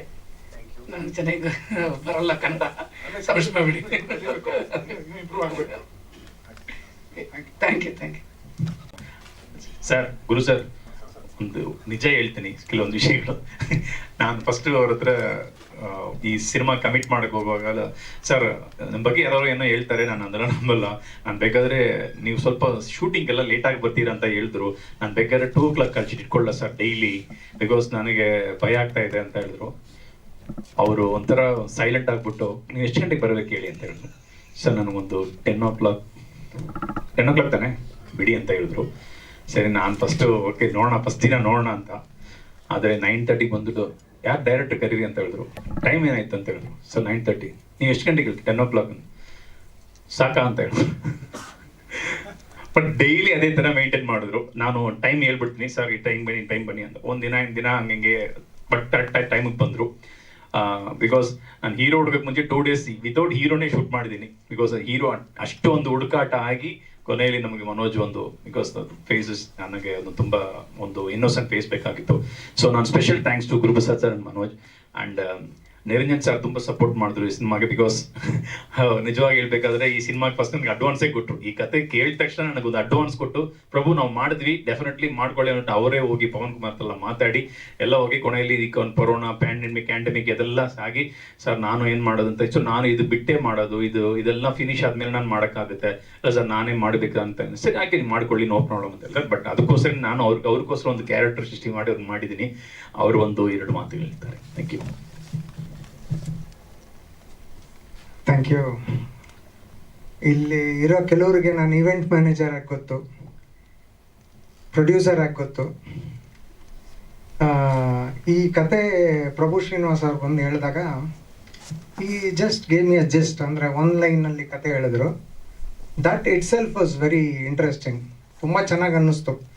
ಆಮೇಲೆ ಇನ್ನೊಂದು ದಿವಸ ಈ game ಮಿ ಅ straight full narration, ತುಂಬ ಚೆನ್ನಾಗಿದೆ, ತುಂಬ interesting ಆಗಿದೆ ಅನ್ನಿಸ್ತು, ತುಂಬ ಗ್ರಿಪ್ಪಿಂಗ್ ಆಗಿದೆ ಅನ್ನಿಸ್ತು. I give him sudden okay, ಚಲೋ you start doing the script, ನೀವು ಸ್ಕ್ರಿಪ್ಟು ಡೈಲಾಗ್ಸ್ ಎಲ್ಲ ಶುರು ಮಾಡ್ಕೊಳ್ಳಿ ಅಂತ. ಐ ಥಿಂಕ್ 2020 ಮಾರ್ಚ್, ಆವಾಗ ಕರೋನಾ ಅನ್ನೋದು ಬೇರೆ ದೇಶದಲ್ಲಿತ್ತು, ಇಲ್ಲಿನ್ನೂ ಅದರದ್ದು ತೀವ್ರತೆ ಗೊತ್ತಿರಲಿಲ್ಲ. ಅಲ್ಲಿದೆ, ಇನ್ನು ಇಲ್ಲಿ ಬರಲ್ಲ ಅನ್ನೋ ಇದು. ಸರಿ, ಇವರು ಕೆಲಸ ಶುರು ಮಾಡಿದ್ರು. ಅಷ್ಟೊತ್ತಿಗೆ ಇಲ್ಲಿ ಕರೋನಾ ಸ್ಟಾರ್ಟ್ ಆಯಿತು. ನಮ್ಮ ಪ್ರಧಾನಿಯವರು ಎಲ್ರಿಗೂ ಚಪ್ಪಾಳೆ ತಟ್ಟಕ್ಕೆ ಹೇಳಿದ್ರು. ಏನು ಚಪ್ಪಾಳೆ ತಟ್ಟಿ ಒಂದು 2-3 ದಿನಕ್ಕೆ ಸರಿ ಹೋಗುತ್ತೆ ಅಂತ ಇದ್ವಿ. ಆಗಲೂ 1 ವಾರ ಆಯಿತು, 1 ತಿಂಗಳಾಯಿತು, 1.5 ವರ್ಷ ಆಯಿತು. ಸೊ ಅಷ್ಟರಲ್ಲಿ ನಮ್ಮ ಈವೆಂಟ್ಸ್, ನಿಮ್ಗೆ ಗೊತ್ತಿರೋ ಹಂಗೆ ಈವೆಂಟ್ಸ್ ಕಂಪ್ಲೀಟಾಗಿ ನಾವು ಮಾಡೋದೇ ಗುಂಪು. ಅದು ಯಾವಾಗ ಮಾರ್ಚ್ ಏಪ್ರಿಲಲ್ಲಿ ನಿಂತೋಯ್ತು ನಮ್ಗೆ ಈವೆಂಟ್ಸು, ಟೋಟ್ಲಿ ಫ್ರೀ ಆಗಿಬಿಟ್ಟೆ. ಅದರ್ವೈಸ್ 1 ತಿಂಗಳಲ್ಲಿ ಮಿನಿಮಮ್ ನಾನೊಂದು 8-10 ಈವೆಂಟ್ ಮಾಡೋ ಅಂಥ ಈವೆಂಟ್ ಮ್ಯಾನೇಜರ್ ಏಕ್ದಮ್ ಮನೇಲಿ ಕೂತ್ಕೊಳ್ಳೋ ಥರ ಆದಾಗ ಈ ಸಿನಿಮಾ ಮಾಡಲೇಬೇಕು ಅಂತ ಶುರು ಮಾಡಿದ್ದದು. ಆಗ ಪ್ರಭು ಶ್ರೀನಿವಾಸ್ ಅವಾಗ ಇವನ್ ಮೋರ್ ಫಾಸ್ಟರ್, ಅವ್ರಿಗೆ ಸರಿ ಇನ್ನೂ ಬೇಗ ನಾವು ಮಾಡೋದಾದರೆ ಮಾಡ್ಬೋದಾ ಸರ್, ಈ ಕತೆ ನೀವು ಬಿಟ್ಕೊಡಿ ಅಂತ ಹೇಳಿದ್ರು. ಸರಿ ಆಯಿತು, ನೀವು ಮಾಡೋದಾದರೆ ಮಾಡಿ ಅಂತಂದರು. So since I was also interested in acting, ಮೊದಲೆಲ್ಲ ಆ್ಯಕ್ಟ್ ಮಾಡಿದ್ದೀನಿ ಒಂದು 8-10 ಸಿನಿಮಾದಲ್ಲಿ. ಈ ಸಿನಿಮಾದಲ್ಲೂ ರೋಲ್ ಕೊಟ್ಟರು, ಅಂದರೆ ಪ್ರಾಮಿನೆಂಟ್ ಆಗಿದೆ ರೋಲ್. ಅಂದರೆ ಸುಭಾಷ್ ಕೈ ಪಿಕ್ಚರಲ್ಲಿ ಅವ್ರು ಬಂದು ಹೋಗೋ ಥರ ಇಲ್ಲ, ಒಂದು 5-6 ಒಳ್ಳೆ ಸೀನ್ ಕೊಟ್ಟಿದ್ದಾರೆ. ಆಮೇಲೆ ಒಂದು important role. I am very thankful for that Prabhu ಅವ್ರಿಗೆ. So it's overall fantastic film, fantastic subject. I think ಇದರಲ್ಲಿ 2 ಹಾಡು ಇದೆ. ರೆಗ್ಯುಲರ್ ಫಾರ್ಮ್ಯಾಟಲ್ಲಂತೂ ಇಲ್ಲ ಈ ಸಿನಿಮಾ. ಒಂದು ಗ್ರಿಪ್ಪಿಂಗ್ ಆಗಿದೆ, ಎಲ್ಲೂ ನಿಮಗೆ ಬೋರ್ ಅನ್ಸೋದಿಲ್ಲ, ಅಷ್ಟು ಚೆನ್ನಾಗಿ ಮಾಡಿದ್ದಾರೆ. ಸೊ ಇವ್ರ ಕತೆ ಹೇಳ್ದಾಗಲೇ ನಾನು ಈ ಸಿನಿಮಾ ನೋಡ್ಬಿಟ್ಟಿದ್ದೆ. So I am sure this is going to make some noise in the industry. Thank you. Thank you. ತುಂಬ ಪೇಷನ್ಸ್ ನಿಮ್ಮ ಬಗ್ಗೆ ನಿಮ್ಗೆ ಹೇಳೋಕ್ಕಾಗಲ್ಲ, ಅಷ್ಟೊಂದು patience and very damn hard worker. ಅವ್ರು ನನಗೆ ಸರಿ ಇವ್ರನ್ನೇ ನಾನು ಫಿಕ್ಸ್ ಮಾಡ್ಬೇಕಂತ ನನಗೆ ಈ ಸಿನಿಮಾಗೆ ಪರ್ಟಿಕ್ಯುಲರ್ ಆಗಿ ಇವಾಗ ಸುಮಾರು ಧರಣಿ ಮಂಡಲ ಸುಮಾರು ಸಿನಿಮಾ ಮಾಡ್ತಾ ಇದ್ದಾರೆ, KGF 2 ಆಗೋ ಒಂದು ಪಾರ್ಟ್ ಮಾಡಿದ್ದಾರೆ. ಸೊ ನನಗೆ ಈ ಸಿನಿಮಾದಲ್ಲಿ ಅವರು ಬೇಕು ಅಂತ ನಾನು ಪರ್ಟಿಕ್ಯುಲರ್ ಆಗಿ ಹೋಗಿ, ಬಟ್ ನಾನು ಅವತ್ತು ಡಿಸೈಡ್ ಮಾಡಿರೋದು ಇವತ್ತುವರೆಗೂ ಅವರು what is done is a very good job, ಅದು ನನಗೆ ತುಂಬಾ ಇಷ್ಟ ಆಯ್ತು. ಅವ್ರು ನಮ್ಮ ಸಿನಿಮಾ ಬಗ್ಗೆ ಒಂದು 2 ವಿಷಯ. ಎಲ್ರಿಗೂ ನಮಸ್ಕಾರ. ನನ್ನನ್ನು ನಾನು ಇಂಟ್ರೊಡ್ಯೂಸ್ ಮಾಡ್ಕೋಬೇಕು ಅಂದ್ಕೊಂಡೆ, ಇಲ್ಲೇ ಇಂಟ್ರೊಡ್ಯೂಸ್ ಮಾಡಿಬಿಟ್ರು. Thank you Prabhu sir. Cinema ಬಗ್ಗೆ ಹೇಳಬೇಕು ಅಂತಂದರೆ, ಶುರುವಾದಾಗ ಲಾಸ್ಟ್ ಪ್ಯಾಂಡಮಿಕ್ಕೆಲ್ಲ ಸಿನಿಮಾಗಳು ನಡೀತಾನೆ ಇತ್ತು, ಸುಮಾರು ಪ್ಯಾಂಡಮಿಕ್ಕಲ್ಲೆಲ್ಲ ವರ್ಕ್ ಮಾಡಿದ್ದೇ ಆಯಿತು. ಸೊ ಅದಾದಮೇಲೆ ಏನು ಮಾಡೋದು ಅಂತನ್ನೋದು, ಆಮೇಲೆ ನಾನು ಪ್ರಭು ಸರ್ ಒಂದು ಸಿನಿಮಾ ಮಾಡ್ತಿದ್ವಿ ಧನಂಜಯ್ದು. ಸೊ ಈ ಬಿಟ್ವೀನಲ್ಲಿ ಪ್ಯಾಂಡಮಿಕಲ್ಲಿ ನಾವೇನಾದರೂ ಒಂದು ಪ್ರೊಡಕ್ಟಿವಿಟಿ ಮಾಡಲೇಬೇಕು ಅಂತ ಹೇಳ್ಬಿಟ್ಟು ಒಂದು ಸಿನಿಮಾ ಮಾಡೋಣ ಅಂತ ಹೇಳಿದ್ರು. ಸೊ ಕತೆ ಹೇಳಿದ್ರು, ಆಮೇಲೆ ಅದು ಶುರು ಆಯಿತು. ಐ ಮೀನ್ ಇನ್ನೊಂದು ನನಗೆ ತುಂಬ ಇಷ್ಟ ಆಗಿದ್ದೇನು ಅಂತಂದರೆ, ಒಂದು ಪೂರ್ತಿ ಒಂದು ಸ್ಟ್ರೆಚ್ ಶೂಟ್ ಮಾಡಿಕೊಂಡು it was on the edit table. Cinema ಪೂರ್ತಿ ಕುತ್ಕೊಂಡು ಒಂದು ವರ್ಷನ್ ಕಟ್ ಮಾಡಿ ನೋಡಿದಾಗ ಈಸಿಯಾಗಿ, ಇವಾಗ ಸುಮಾರು ಒಂದಷ್ಟು ಸಿನಿಮಾಗಳಲ್ಲಿ ನೋಡಿರ್ತೀವಿ ನಾವು, ಒಂದು ಶೆಡ್ಯೂಲ್ ಮಾಡಿರ್ತೀವಿ, ಆಮೇಲೆ ಬಿಟ್ವೀನಲ್ಲಿ ಗ್ಯಾಪ್ ತೊಗೊಂಡು ಮತ್ತೆ ಮಾಡೋಕ್ಕೆ ಹೋಗ್ತಿರ್ತೀವಿ, ಅದರಲ್ಲಿ ಏನೋ ಒಂದಷ್ಟು ಪ್ಯಾಚ್ ವರ್ಕ್ಗಳಿರ್ತವೆ. ಸೊ ಆ ಥರದ್ದು ಒಂದಷ್ಟು ಯಾವುದೂ ಇರಲಿಲ್ಲ, ಯಾಕಂದರೆ ಸ್ಕ್ರಿಪ್ಟ್ ವರ್ಕಲ್ಲೇ ಪ್ರೀ ಪ್ರೊಡಕ್ಷನ್ ನಾವು ಏನು ಮಾಡಿರ್ತೀವಿ ಅದರಲ್ಲೇ ಒಂದು ಕ್ಲಾರಿಟಿ ಇತ್ತು. ಸಿನಿಮಾ ಕ್ಲಾರಿಟಿ ತುಂಬ ಚೆನ್ನಾಗಿತ್ತು ಸ್ಕ್ರಿಪ್ಟ್ ಬರೆದಾಗ ಪ್ರಭು ಸರ್. ಆ್ಯಂಡ್ ಇನ್ನೊಂದು ಏನು ಹೇಳ್ಬೋದು ಅಂತಂದರೆ, ಈ ಸಿನಿಮಾನಲ್ಲಿ ಎಲ್ಲ ಪಾಸಿಟಿವೇ ಶುರು ಮಾಡಿದಾಗ, ಕರೋನಾ ಒಂದು ಬಿಟ್ಟು. So mean very happy to work. ತುಂಬ ಕ್ರಿಸ್ಪ್ ಮಾಡಿದ್ವಿ ವರ್ಷನ್ಸ್ಗಳು, ಸುಮಾರು ವರ್ಷನ್ಸ್ಗಳಾಯಿತು. ಫಸ್ಟ್ ವರ್ಷನ್ ಮಾಡಿದ್ವಿ, ಸೆಕೆಂಡ್ ವರ್ಷನ್ ಮಾಡಿದ್ವಿ, ಅದಾದಮೇಲೆ ಒಂದ್ಸತಿ ಕುತ್ಕೊಂಡು ಪ್ರಿವ್ಯೂ ಪ್ರಿವ್ಯೂ ನೋಡಿ ಆಮೇಲೆ ಸರಿ ಸುಮ್ಮನೆ ಹಿಂಗೆ ಕಂಟಿನ್ಯೂಸ್ ಆಗಿ ನೋಡ್ತಾ ಇದ್ರೆ ಇದು ಮಾಡಿಬಿಡ್ತೀವಿ ಅಂದ್ಬಿಟ್ಟು ಒಂದು ಬ್ರೇಕ್ ತೊಗೊಂಡು ಆಮೇಲೆ ದೆನ್ ಫ್ರೆಶ್ ಆಗಿ ನೋಡ್ಕೊಂಡು ಕುತ್ಕೊಂಡ್ವಿ. ದೆನ್ ಇನ್ನೂ ಕುತ್ಕೊಂಡು ಟ್ರಿಮ್ ಮಾಡಿದ್ವಿ ಒಂದಷ್ಟು. ನೀವು ಸಿನಿಮಾ ನೋಡಿದಾಗ ಎಲ್ಲೂ ಒಂದು ಚೂರು ಬೋರ್ ಆಗಲ್ಲ. You have the crisp version of the film, ಎಲ್ಲೂ ಬೋರ್ ಹೊಡ್ಸಲ್ಲ, ಟೋಟಲ್ ಎಂಟರ್ಟೈನರ್. ಸಪೋರ್ಟ್ ಮಾಡಿ. That's it. Thank you. Thank you so much Ujwal ಅವರೇ. ನಮಸ್ಕಾರ ಸರ್. ಸನ್ ಕ್ಯಾರೆಕ್ಟರ್ ಅಶ್ವಿನ್ ಅವ್ರು ಮಾಡಿದ್ದಾರೆ. ಅವ್ರಿಗೆ ನಾನು ಆ್ಯಕ್ಚುಲಿ ಈ ಮೋಷನ್ ಪೋಸ್ಟರಲ್ಲಿ ಅವ್ರು ಬರಬೇಕಾಗಿತ್ತು, ಅವರು ಫೋಟೋ ಶೂಟಿಗೆ ಬಂದಿಲ್ಲ, ಬೇರೆ ಶೂಟಿಂಗ್ ಹೋದ್ರು. ಅವ್ರು ಕೇಳಿದ್ರು ಏನಕ್ಕೆ ಕೊಟ್ಟಿಲ್ಲ ಅಂತ. ಬಟ್ ನೆಕ್ಸ್ಟ್ ಒಂದು ಫೋಟೋಲಿ ಯೂಸ್ ಮಾಡ್ತೀವಿ. ಅವರು ಒಂದು 2 ಮಾತುಗಳು ನಮ್ಮ. Thank you sir. ಸಾರಿ ಲೇಟಾಗಿ ಡಬ್ಬಿಂಗ್ ಇತ್ತು. ಸೊ ನನಗೆ ಈ ಸಿನಿಮಾದಲ್ಲಿ ಚಾನ್ಸ್ ಸಿಕ್ಕಿದ್ದೆ ಒಂಥರ ಯೂನಿಕ್ ಸ್ಟೈಲಲ್ಲಿ. ಯಾಕೆಂದ್ರೆ ಯೂಶ್ವಲಿ ಆಡಿಷನ್ ಆಗುತ್ತೆ ಅಥವಾ ಡೈರೆಕ್ಟ್ರು ಅಥವಾ ಪ್ರೊಡ್ಯೂಸರ್ ಎಲ್ಲ ಪರಿಚಯ ಇರ್ತಾರೆ. ನಾನು ಸರ್ಗೆ ವಿಶ್ ಮಾಡಕ್ಕೆ ಹೋಗಿದ್ದೆ ಸೆಟ್ಗೆ. ಅವರಲ್ಲೇ ನನ್ನನ್ನು ನೀವೇ ಫಿಕ್ಸ್ ಅಂತ ಅಂದ್ಬಿಟ್ರು. ಪದ್ಮಜರಾವ್ ಮೇಡಮ್ ಮನೆಯಲ್ಲಿ ಶೂಟಿಂಗ್ ನಡೀತಾ ಇತ್ತು, ಅಲ್ಲಿ ಹೋದಾಗ ಅಶ್ವಿನ್ ನೀನೇ ರೋಲ್ ಮಾಡು. ನನಗೆ ಅಂದರೆ ಒಂಥರ ಬಂಪರ್. ನಾನು ಕನಕಪುರ ರೋಡ್ ಹತ್ರನೇ ಇದ್ದೆ. ಸರ್ ಏನು ಫೋನಲ್ಲಿ ವಿಶ್ ಮಾಡ್ತೀರಾ, ಡೈರೆಕ್ಟಾಗಿ ಬಂದು ವಿಶ್ ಮಾಡಿ ಏನಿದ್ರು. ಆ್ಯಕ್ಚುಲಿ ಡಾಲಿ ಸಿನಿಮಾಗೆ ನಾನು ಚಾನ್ಸ್ ಕೇಳ್ಕೊಂಡು ಹೋಗಿದ್ದು. ಸೊ ಅದು ಫೈನಲಿ ಬಾಡಿ ಗಾರ್ಡಲ್ಲಿ ಚಾನ್ಸ್ ಸಿಗೋಂಗಾಯ್ತು. ಅದು ಲಕ್ಕಿಲಿ ಏನಂದರೆ, ಗುರುಪ್ರಸಾದ್ ಸರ್ ನನ್ನ ಇನಿಷಿಯಲ್ ಡೇಸ್ ಕೆರಿಯರ್ನ ಸ್ಟಾರ್ಟಿಂಗ್ ಅವ್ರದ್ದು ಮನೇನ head quarter. One year I think ನಾವು ರೆಗ್ಯುಲರ್ ಆಗಿ ಗುರು ಸರ್ ಜೊತೆ ಹೋಗ್ತಿದ್ದೆ. ಅವಾಗ ಮಠ ಆಗಿತ್ತು, ಎದ್ದೇಳು ಮುಂದಿನ ಹತ್ರ ರೆಡಿ ಆಗ್ತಾ ಇತ್ತು, ಸ್ಕ್ರಿಪ್ಟ್ ಆಗ್ತಿತ್ತು. ಸೊ ಫೈನಲಿ ಅವ್ರ ಡೈರೆಕ್ಷನ್ ವರ್ಕ್ ಮಾಡಲಿಲ್ಲ, ಅವ್ರ ಜೊತೆ ಆ್ಯಕ್ಟಿವ್ ಮಾಡಿಲ್ಲ ಆ್ಯಕ್ಚುಲಿ, ಬಟ್ ಸಂಬಂಧದಲ್ಲಿ ಇದೆ. ಆ್ಯಂಡ್ ಮನೋಜ್ ಬಂದು ನಮ್ಮ ಹಾಸನ ಸಕಲೇಶ್ಪುರದ MLA ಅವ್ರ ಮಗ. ಇನ್ನೊಂದು ಕೋಇನ್ಸಿಡೆನ್ಸ್ ಅಂದರೆ, ನಮ್ಮ ತಾಯಿ ಅವ್ರ ತಂದೆ ಕ್ಲಾಸ್ಮೇಟ್ಸು ಹೈಸ್ಕೂಲಲ್ಲಿ. ಸೊ ಅದು ಗೊತ್ತಿತ್ತು, ಬಟ್ ಅವ್ರನ್ನೂ ನಾನು ಭೇಟಿ ಆಗಿರಲಿಲ್ಲ. ಸೊ ಇಲ್ಲಿ ಒಂಥರ ಬ್ರದರ್ ಸಿಕ್ದಂಗೆ ಆಯ್ತು ನನಗೆ. So totally super team sir. ಆಟ ಆಗಿದ್ದರಿಂದ ಲಾಸ್ಟ್ವರೆಗೆ ಎಲ್ಲ ಪ್ರತಿಯೊಬ್ಬರು ತುಂಬ ಸಪೋರ್ಟ್ ಮಾಡಿದ್ರು. ಪದ್ಮಜರಾವ್ ಮೇಡಮ್ ಅವ್ರ ಮನೆ ಆಗಲಿ, ಅವ್ರ ಪರ್ಫಾರ್ಮೆನ್ಸ್ ಆಗಲಿ. ನಾನು ಪದ್ಮಜರಾವ್ ಅಲ್ಲ, ನಾನು ಎಲ್ಲ ಸಿನಿಮಾದಲ್ಲಿ ನಾನು ಪಾರಿಜಾತಲ್ಲಿದ್ದಾರೆ, ಗಣಪದಲ್ಲಿದ್ದಾರೆ. ಬಟ್ ನಾನು ಸುಮ್ಮನೆ ಹೋಗಿ ಮೇಡಮ್ ಇವತ್ತು ಶೂಟಿಂಗ್ ಇದೆ ಬರ್ತೀರಾ ಅಂತ ಕೇಳಿದ್ರೆ ಇಮಿಡಿಯೇಟ್ ಬರ್ತಾರೆ. ಮೇಡಮ್ ಕೆಳಗಡೆ ಒಂದು ಶಾರ್ಟ್ ಇದೆ ಬರ್ತೀರಾ ಅಂತ ಹೇಳಿದ್ರೆ ಇಮಿಡಿಯೇಟ್ ಅವರು ಬೆಳಗ್ಗೆ ಎದ್ದು ವಾಕಿಂಗ್ ಹೋಗ್ತಾರೆ, ಬೆಳಗ್ಗೆ ಕೆಳಗಡೆ ಬಂದ್ಬಿಡ್ತಾರೆ. ಅವ್ರಿಗೆಲ್ಲ ನಾನು ತುಂಬ ಥ್ಯಾಂಕ್ಸ್ ಹೇಳಬೇಕು. ಆಮೇಲೆ ಮನೋಜ್ ಸರಿ, ಅವರು ಶಾರ್ಟೇ ಬರಲ್ಲ ಮಧ್ಯಾಹ್ನವರೆಗೂ, ಅವರು ಸುಮ್ಮನೆ ಏನು ಕೇಳಲ್ಲ, ಸುಮ್ಮನೆ ಕೂತಿರ್ತಾರೆ. ಆಮೇಲೆ ಪ್ರತಿಯೊಂದು ಕ್ಯಾರೆಕ್ಟರ್, ಪ್ರತಿಯೊಂದು ಶಾರ್ಟು ಸರಿ, ಒಂದು 2 ಸತಿ ನನ್ನ ಸರ್ ನೀವು ಒಂದ್ಸತಿ ಮಾಡಿ ತೋರಿಸಿ ಹೆಂಗ್ ಮಾಡ್ತೀವಿ ಅಂತ. ಅದು ನಂಗೆ ಬಂದು ನಂಗೆ ಒಂದು ಕಾಪಿಕೇಟ್ ಮಾಡೋದು ದೊಡ್ಡ ವಿಷಯ. ಡೈರೆಕ್ಟರ್ ಏನ್ ಮಾಡ್ತಾರೋ ಅದು ನಂಗೆ ಕಾಪಿಕೇಟ್ ಮಾಡೋದು ದೊಡ್ಡ ವಿಷಯ. ಬಟ್ ಈ ಸಿನಿಮಾದಲ್ಲಿ ಕಾಪಿಕೇಟ್ಗಿಂತ ಅವರು ಒಂದು ಇನ್ನೋಸೆನ್ಸ್ ನಾವು ಹೆಂಗ್ ತೋರಿಸಿದ್ದಾರೆ ಅನ್ನೋದು ನಿಮಗೆ ಸಿನಿಮಾ ನೋಡಿದ್ರೆ ಗೊತ್ತಾಗುತ್ತೆ, ಡೆಫಿನೆಟ್ಲಿ ಗೊತ್ತಾಗುತ್ತೆ. ಅದು ಕ್ಲೈಮ್ಯಾಕ್ಸ್ ಅಲ್ಲಿ ಅಶ್ವಿನ್ಗೂ ಇವ್ರಿಗೂ ಒಂದು ಸೀನ್ ಇದೆ. ಅದು ನಾನು ಹೇಳ್ತೀನಿ, ನೀವು ಯಾರಾದ್ರೂ ಆ ಸೀನ್ಗೆ ಲಾಫ್ ಮಾಡಿಲ್ಲ ಅಂದ್ರೆ ನಾನು ಇಂಡಸ್ಟ್ರಿ ಬಿಟ್ಟೆ ಹೋಗ್ತೀನಿ. ಅವ್ರಿಗೆ ಒಂದು ಸೀನ್ ಇದೆ, ಸ್ಮಾಲ್ ಒಂದು ಸೀನು. ಅದು ನಾನು ಸಿನಿಮಾ ಇವಾಗ ಹೇಳಕ್ಕಾಗಲ್ಲ, ನೀವು ಸಿನಿಮಾ ನೋಡಿ. ಅದರಲ್ಲಿ ಡೆಫಿನೆಟ್ಲಿ 100% ಥಿಯೇಟರ್ ಅಷ್ಟು ಒಂದು ಖುಷಿ ಆಗುತ್ತೆ, ಡೆಫಿನೆಟ್ಲಿ ನನಗೆ ಗೊತ್ತಿರುತ್ತೆ. ಸೊ ಎಲ್ಲ ಒಂದು ಗುಡ್ ಸೈನ್ ಎಲ್ಲ ನನಗೆ ಸೇರಿ ಬಂತು. ಫಿಲ್ಮ್ ಫುಲ್ಲಿ ಫಿನಿಶ್ ಆಯಿತು. ಒಂದೇ ಒಂದು ಪ್ರಮೋಷನಲ್ ಸಾಂಗ್ ಶೂಟ್ ಮಾಡಬೇಕು ಅಂತ ಇದ್ದೀವಿ. ಪುನೀತ್ ರಾಜ್ಕುಮಾರ್ ಸರ್ ಆ ಸಾಂಗ್ನ ಕೇಳಿದ್ದಾರೆ. ಇವತ್ತು ಆಡಬೇಕಾಗಿತ್ತು. ಅವರು ಇವತ್ತೇನೋ ಬೇರೆ ಒಂದು ಇಂಪಾರ್ಟೆಂಟ್ ಪ್ರೋಗ್ರಾಮ್ ಇತ್ತು, ಏನೋ ಪ್ರಾಬ್ಲಮ್ ಇದೆ. ಸೊ ನಾನು ನೆಕ್ಸ್ಟ್ ವೀಕ್ ಹಾಡ್ತೀನಿ ಅಂತ ಹೇಳಿದ್ದಾರೆ. ಒಂದು ಒಳ್ಳೆ ಸಾಂಗ್ ಅವ್ರು ನೆಕ್ಸ್ಟ್ ವೀಕ್ ಆಡ್ತಾರೆ. So going to shoot next week. ಒಂದು 10 days ಒಳಗಡೆ ಆ ಸಾಂಗ್ನ ಒಂದು ಒಳ್ಳೆ ಸಾಂಗ್ ಶೂಟ್ ಮಾಡ್ತಾ ಇದ್ದೀವಿ. ಅದು ಮುಗೀತು ಅಂದರೆ ಮಿಕ್ಕದೆಲ್ಲ ಸೊ ಫೈನಲ್ ಮಿಕ್ಸಿಂಗ್ ಹೋಗ್ಬೇಕು, ಆ ಸಾಂಗ್ನ ಜಾಯಿನ್ ಮಾಡಬೇಕು. ಐ ಹೋಪ್ ಸೆಪ್ಟೆಂಬರಲ್ಲಿ ಬರೋಣ ಅಂತ ಒಂದು ಪ್ಲಾನ್ ಇದೆ. ಸೊ ನೆಕ್ಸ್ಟು ಇದು ಮುಗಿದ ಮೇಲೆ ಇಮಿಡಿಯೇಟ್ ಆಗಿ ಒಂದು ವಿದಿನ್ 10 days ಒಳಗಡೆ 15 days ಒಂದು ಆಡಿಯೋ ಸಾಂಗ್ ರಿಲೀಸ್ ಮಾಡೋಣ, ಒಂದು ಟ್ರೈಲರ್ ರಿಲೀಸ್ ಮಾಡೋಣ ಅಂತಿದ್ದೀನಿ. ಹಂಗೆ ಮುಂದಕ್ಕೆ ನೆಕ್ಸ್ಟ್ ದೇವರು ಏನು ಬಿಟ್ಟಿದ್ದಾರೋ ಗೊತ್ತಿಲ್ಲ. So I am just hope ಎಲ್ಲ ಚೆನ್ನಾಗಾಗುತ್ತೆ ಅಂತ. ನೀವೆಲ್ಲ ನನಗೆ ತುಂಬ ಸಪೋರ್ಟ್ ಮಾಡಬೇಕು. ಬಿಕಾಸ್ ಈ ಪ್ಯಾಂಡಮಿಕ್ ಟೈಮಲ್ಲಿ ನಾವು ಮಾಡಿರೋ ಸಿನಿಮಾಗಳಿಂದ ತುಂಬ ಸಪೋರ್ಟ್ ಮಾಡಬೇಕಂತ ಕೇಳ್ಕೊಳ್ತೀನಿ. Thank you so much sir. ಈ ಕತೆಕ 60+ ವಯೋವೃದ್ಧ ಒಬ್ಬ ಅವನ ಮಗ ಅಮೇರಿಕಾದಲ್ಲಿ ಓದ್ತಿರ್ತಾನೆ. ಅವನ ಹೆಂಡತಿಯನ್ನು ಅಲ್ಲಿ ಕಳಿಸ್ಕೊಡ್ಬೇಕಾಗತ್ತೆ. ಆ ಅವನಿಗೆ ಮಗುವಾಗುವಂತಹ ಟೈಮಲ್ಲಿ ಇವನನ್ನು ನೋಡ್ಕೊಳ್ಳುವಂಥವ್ರು ಯಾರೂ ಇರಲ್ಲ. ಬಹಳಷ್ಟು ದಿನ ಇವತ್ತಿನ ಪರಿಸ್ಥಿತಿಯಲ್ಲಿ ಕೆಲವು ಜನ ಅಮೇರಿಕಾದಲ್ಲೋ ಅಥವಾ ಆಸ್ಟ್ರೇಲಿಯಾದಲ್ಲೋ ಅಥವಾ ಬೇರೆ ಕಡೆನೋ ಇರುವಂಥ ಸಂದರ್ಭದಲ್ಲಿ ತಂದೆ ತಾಯಿಗಳನ್ನ ವಯಸ್ಸಾದವ್ರನ್ನ ಬಿಟ್ಟು ಹೋಗುವಂಥ ಒಂದು ಬೇರೆ ಸವಲತ್ತುಗಳೆಲ್ಲ ಇದ್ದರೂ ಕೂಡ ಅವ್ರಿಗೆ ಗೊತ್ತಾಗದ ಹಾಗೆ ತುಂಬ ಡ್ರಮ್ಯಾಟಿಕ್ಸ್ ನಡೆಯುತ್ತೆ ಇಲ್ಲಿ. ಆ ಡ್ರಮ್ಯಾಟಿಕ್ಸ್ನೆಲ್ಲ ತುಂಬ ಚೆನ್ನಾಗಿ ಸ್ಕ್ರಿಪ್ಟಾಗಿ ಕೂರಿಸಿ ವಿಶೇಷವಾಗಿ ಒಂದು ಕಥೆಯನ್ನು ಮಾಡಿ ಅದನ್ನು ಜಸ್ಟಿಫೈ ಮಾಡಿದ್ದಾರೆ ಅಂತ ನಾನು ಹೇಳೋಕ್ಕೆ ಇಷ್ಟಪಡ್ತೀನಿ. ಬಾಡಿ ಗಾರ್ಡ್ ಯಾಕೆಂದರೆ ಒಂದು ಇದರಲ್ಲಿ ನನ್ನ ಪಾತ್ರ ಏನಂದರೆ, ಶುರುವಿನಲ್ಲಿ ಬದುಕಿರ್ತೀನಿ ಆದರೂ ಸ್ವಲ್ಪ ಸಿನಿಮಾ ಒಂದು 2-3 ರೀಲ್ ಹೋಗೋಷ್ಟಕ್ಕೆ ನಾನು ಸತ್ತು ಹೋಗಿರ್ತೀನಿ.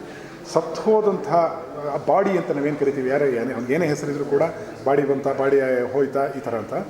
ಆ ಬಾಡಿನ ಇಟ್ಕೊಂಡು ಫೈಟ್ ಮಾಡಿಸ್ತಾರೆ. ಕಾಮಿಡಿ ಕ್ರಿಯೇಟ್ ಆಗ್ತಾ ಹೋಗುತ್ತೆ, ಡ್ರಮ್ಯಾಟಿಕ್ಸ್ ಕ್ರಿಯೇಟ್ ಆಗ್ತಾ ಹೋಗುತ್ತೆ. ಕೊನೆಯವರೆಗೂ ಒಂದು ಕ್ಲೀನ್ ಎಂಟರ್ಟೈನ್ಮೆಂಟ್ ಆಗಿ ಪ್ರತಿಯೊಬ್ಬರನ್ನು ಎಂಜಾಯ್ ಮಾಡಬಲ್ಲಂತಹ ಚಿತ್ರ ಆಗುತ್ತೆ ಅಂತ ನಾನು ಹೇಳಕ್ಕೆ ಇಷ್ಟಪಡ್ತೀನಿ. ಪ್ರಭು ಶ್ರೀನಿವಾಸ್ ಡೈರೆಕ್ಟ್ ಮಾಡಿದ್ದಾರೆ. ಅವರು ತುಂಬ ಒಳ್ಳೆಯ ಹೆಸರಿರುವಂಥ ತಮಿಳಲ್ಲಿ ಕೊರಿಯೋಗ್ರಾಫರ್ ಅವರು. ಬೇಸಿಕಲಿ ಕನ್ನಡದಲ್ಲೂ ಬೆನಕ ಮಾಡಿದ್ದಾರೆ, ಸಾಕಷ್ಟು ಚಿತ್ರಗಳು ಕೆಲಸ ಮಾಡಿದ್ದಾರೆ. ತುಂಬ ದೊಡ್ಡ ಡೈರೆಕ್ಟರ್ ಭಾಗ್ಯರಾಜು, AR ರೆಹಮಾನ್ ಸಾಂಗ್ಗಳೆಲ್ಲ ಕೆಲಸ ಮಾಡಿದ್ದಾರೆ. ಆ ತರಹದ ಡೈರೆಕ್ಟರ್ ಅವರು. ಕೃಪಾ ಅಂತ ಮ್ಯೂಸಿಕ್ ಡೈರೆಕ್ಟ್ರು ಮತ್ತು ಎಡಿಟರ್ ಉಜ್ವಲ್ ಅಂತ ಹೇಳಿ. ಆ ಸಿನಿಮಾಗೆ ಬೇಕಿರುವಂತಹ ಯೂಶ್ವಲಿ ಒಂದು ಸಿನಿಮಾ ಹೊಸದಾಗೋದು, ವಿಶೇಷ ಆಗೋದು ಕತೆ ಹೇಳುವಿಕೆಯಲ್ಲಿ. ಎಲ್ಲ ಎಷ್ಟೊಂದು ಥರ ಕತೆ ಬಂದು ಹೋಗಿರುತ್ತೆ. ಬಟ್ ಕತೆ ಹೇಳುವಿಕೆಯಲ್ಲಿ ಎಡಿಟಿಂಗಲ್ಲಿ ಏನು ಆಟ ಆಡ್ಬೋದು ಅನ್ನೋ ತುಂಬ ವಿಶೇಷವಾಗಿ ಉಜ್ವಲ್ ಮಾಡಿಕೊಟ್ಟಿದ್ದಾರೆ. ಮತ್ತು ಅಂದ್ಕೊಂಡ ಟೈಮಲ್ಲಿ, ಅಂದರೆ ಈ ಕರೋನಾ ಗಲಾಟೆಗಳ ಮಧ್ಯದಲ್ಲಿ ರಿಲೀಫ್ ಬೇಕು ಅಂತ ಹೇಳಿ ಒಂದು ನಗುವನ್ನು ಥಿಯೇಟ್ರಲ್ಲಿ ಚೆನ್ನಾಗಿ ಉಕ್ಕಿಸುವಂತಹ ಚಿತ್ರವಾಗುತ್ತೆ ಅಂತ ಹೇಳೋಕ್ಕೆ ಸಂತೋಷ ಪಡ್ತೀನಿ. ಮತ್ತು ಇದರ ಭಾಗವಾಗಿರೋದಕ್ಕೆ ನನಗೆ ತುಂಬ ಖುಷಿ ಇದೆ.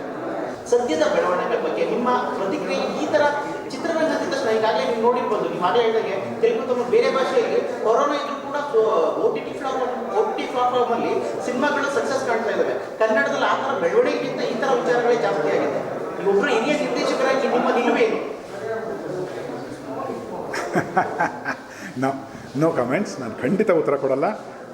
ನನಗೀಗ ಮುಂದೆ ನಂದು ಆಗಬೇಕಾಗಿರುವಂಥ ಒಂದು ಚಿತ್ರ ಕಂಪ್ಲೀಟ್ ಮಾಡಿದ್ದೀನಿ. ಎಲ್ಲರೂ 4 ವರ್ಷ ತೊಗೋತಾರೆ, 3 ವರ್ಷ ತೊಗೋತಾರೆ ಅಂತ ಮಾತಾಡ್ತಿದ್ರು. ಈ ಕರೋನಾ ಗಲಾಟೆಗಳಲ್ಲಿ ನಾನು, ನನ್ನ ಸ್ನೇಹಿತ ರವಿ ದೀಕ್ಷಿತ್ ಇದ್ದಾರೆ, ಅವರು ನಮ್ಮ ಸ್ನೇಹಿತರುಗಳು, ನಾವುಗಳೇ ಸೇರಿ ಒಂದು ಸಿನಿಮಾನ ಕಟ್ಟಿದ್ದೀವಿ. ಅದರದ್ದು ನಾಳೆಯಿಂದ ಶೂಟಿಂಗ್ 31ನೇ ತಾರೀಕು ಪ್ರೆಸ್ ಮೀಟ್ ಇದೆ. ನಾನು ಅದ್ರ ಕಡೆ ಗಮನ ಕೊಡ್ತಾ ಇದ್ದೀನಿ. ಅದಾದಮೇಲೆ ರಂಗನಾಯಕ ಶುರುವಾಗ್ತಾ ಇದೆ 10ನೇ ತಾರೀಕಿಂದ, ಅದ್ರ ಕಡೆ ಗಮನ ಕೊಡ್ತಾ ಇದ್ದೀನಿ. ನಾನು ನನ್ನ ಸಿನಿಮಾ, ನಾನೊಬ್ಬ ಹತಾಶ ಪ್ರೇಕ್ಷಕನಾಗಿ ಆ ಪಾತ್ರಕ್ಕೆ ನ್ಯಾಯ ಒದಗಿಸ್ಕೊಂಡು ಹೋಗ್ತಾ ಇರೋಣ ಅಂತ. ಪ್ರಪಂಚದ ಉಸಾಬರಿ ಬಗ್ಗೆ ನನಗೆ ಅನ್ನಿಸ್ದಾಗ ನಾನು ಮಾತಾಡಬಲ್ಲ. ಈ ಕ್ಷಣ ಈ ವೇದಿಕೆ ಬೇಡ ಅಂತ ನನ್ನ ವಿನಮ್ರ ಪ್ರಾರ್ಥನೆ. ಆದರೆ ನಿಮ್ಮ ರಂಗನಾಯಕ ಸಿನಿಮಾದಲ್ಲಿ ನಿಮ್ಮ ಪ್ರೊಡ್ಯೂಸರ್ ಸಿನಿಮಾ ಸ್ಟಾರ್ಟ್ ಆಗುತ್ತಾ? ಖಂಡಿತ ಆಗುತ್ತೆ. ಯಾಕಂದ್ರೆ ಕೆಲವೊಂದು ಬೆಳವಣಿಗೆ ಆಗಿತ್ತು, ನಿಮಗೂ ಕೂಡ ಗೊತ್ತಿರುತ್ತೆ ಅನ್ಕೋತೀನಿ. ದರ್ಶನ್ ಅವರು ಮತ್ತೆ ವಿಖ್ಯಾತ ಎಲ್ಲ ಸಾಲ್ವ್ ಆಯಿತು. ಸೆಟ್ ವರ್ಕ್ ಮುಗಿದಿದೆ. ಸೆಟ್ ವರ್ಕು 70-80% ಮುಗಿದಿದೆ. ಇನ್ನೊಂದು ವಾರ ಆದರೆ 28ಕ್ಕೋ 29ಕ್ಕೋ ಸೆಟ್ ನಮ್ಮ ಕಂಟ್ರೋಲ್ಗೆ ಬರುತ್ತೆ. ಸೆಟ್ ಬರ್ತಿದ್ದ ಹಾಗೇ ಶೂಟಿಂಗ್ ಶುರು ಮಾಡ್ತಾ ಇದ್ದೀನಿ. ಸೊ ಸೆಟ್ ವರ್ಕ್ ಮುಗಿದಿದೆ. ಅದರಲ್ಲೆಲ್ಲ ಏನಿಲ್ಲ. That's happen. ಗಾಂಧಿನಗರ ಕೆಲವು ಮಾತು ಕೇಳಿ ಬಂದಿತ್ತು, ವಿಖ್ಯಾತ್ ಮತ್ತೆ ಜಗ್ಗೇಶ್ ಒಂದು ಮನಸ್ತಾಪ ಏನಿದೆ, ಸಿನಿಮಾ ರಂಗನಾಯಕ ಅಲ್ಲಿಗೆ ನೋಡೋಣ. ರಂಗನಾಯಕ ನನ್ನ ಡ್ರೀಮ್ ಕಾನ್ಸೆಪ್ಟ್. ಅದಕ್ಕೆ ವಿಖ್ಯಾತ ನಿರ್ಮಾಪಕರು ಜಗ್ಗೇಶ್ ಅವರೇ ಕಲಾವಿದರು. ಅದಕ್ಕೆ ಜಗ್ಗೇಶ್ ಅವ್ರನ್ನೇ ಮನಸ್ಸಲ್ಲಿ ಇಟ್ಕೊಂಡು ಕಳೆದ 10 ವರ್ಷ ತಲೆ ಕೆಡಿಸ್ಕೊಂಡಿದ್ದೀನಿ ಮಾಡಬೇಕು ಅಂತೇಳಿ. ಹಾಗೆ ಆಗುತ್ತೆ, ಬರ್ತಾ ಇದೆ. ಆದಷ್ಟು ಬೇಗ ತರಬೇಕು ಅನ್ನೋದು ನನ್ನ ಉತ್ಸಾಹ. ಅದ್ರ ಕೆಲಸದಲ್ಲಿ ತೊಡ್ಕೊಂಡಿದ್ದೀನಿ. ನೀವು ಹಾಗೆ ಸಾಕಷ್ಟು ಕಾಮಿಡಿ ಒಂದು ವಿಭಿನ್ನವಾದ ಏನು ಹೇಳ್ತೀರಾ? ಆ್ಯಕ್ಚುಲಿ ಕೆಲವೊಂದು ವಿಷಯಗಳು ನಾನು ವೇದಿಕೆಯಲ್ಲಿ ಹೇಳಿಲ್ಲ. ನಾನು ಗಣಪ ಫಿನಿಷ್ ಮಾಡೋದು 2015ನಲ್ಲಿ ಗಣಪ ರಿಲೀಸ್ ಆದ ಟೈಮಲ್ಲಿ, ಮತ್ತು ನಾನು ಇವಾಗ 2017ಇಂದ ನಾನು ಬೆಂಗಳೂರಲ್ಲಿ ಆರ್ ನಗರಲ್ಲಿದ್ದೀನಿ. ಅದಕ್ಕೆ ಮುಂಚೆ 2015 ಚೆನ್ನೈಲೇ ಇದ್ದೆ ನಾನು. ಆವಾಗ ಸುಮಾರು ನಾನು ಡೈರೆಕ್ಷನ್ ಮಾಡೋಕ್ಕೆ ಮುಂಚೆನೇ ಒಂದು ಕತೆ ಇತ್ತು ನನ್ನ ಹತ್ರ, ಸೇಮ್ ಇದೇ ಕತೆ. 2015 ಆದಮೇಲೆ ನಾನು ಸರಿ ಕನ್ನಡ ಆಯಿತು, ಸರಿ ತಮಿಳ್ ಸಿನಿಮಾ ಒಂದು ಮಾಡೋಣ ಅಂದ್ಬಿಟ್ಟು ನಮ್ಮ ಕೊರಿಯೋಗ್ರಾಫರ್ ತರುಣ್ ಕುಮಾರ್ ಅವರ ಮೂಲಕವಾಗಿ ವಿಜಯ್ ಸೇತುಪತಿನಕ್ಕೆ ಒಂದು ಕತೆ ಹೇಳೋಕ್ಕೆ ಹೋಗಿದ್ದೆ. ಆ ಕತೆ ನಾನು ಹೇಳಿಲ್ಲ, ಅವರೇ ಕತೆ ಹೇಳಿ ಅವ್ರ ಹತ್ರ ಹೇಳಿ ಬೆಳಗ್ಗೆ ಒಂದು early morning 7 o'clock ನಂಗೆ ವಿಜಯ್ ಸೇತುಪತಿ ನನಗೆ ಫೋನ್ ಮಾಡಿದ್ರು. 2015ನಲ್ಲಿ early morning 7 o'clock ಫೋನ್ ಮಾಡಿ, ಪ್ರಭು ಸರ್ ಕತೆ ಏನೋ ಹೇಳಿದ್ರು, ನಿಮ್ಮ ಕೊರಿಯೋಗ್ರಾಫರ್ ಅವರು ಮಾಸ್ಟರ್ ಹೇಳಿದ್ರು, ಕತೆ ತುಂಬ ಚೆನ್ನಾಗಿದೆ, but very good concept, but ಇವಾಗ ರೈಟ್ ನೌ ನಾನು ಒಂದು 1 ಇಯರ್ಗೆ ಫುಲ್ ಬ್ಯುಸಿ ಇದ್ದೀನಿ.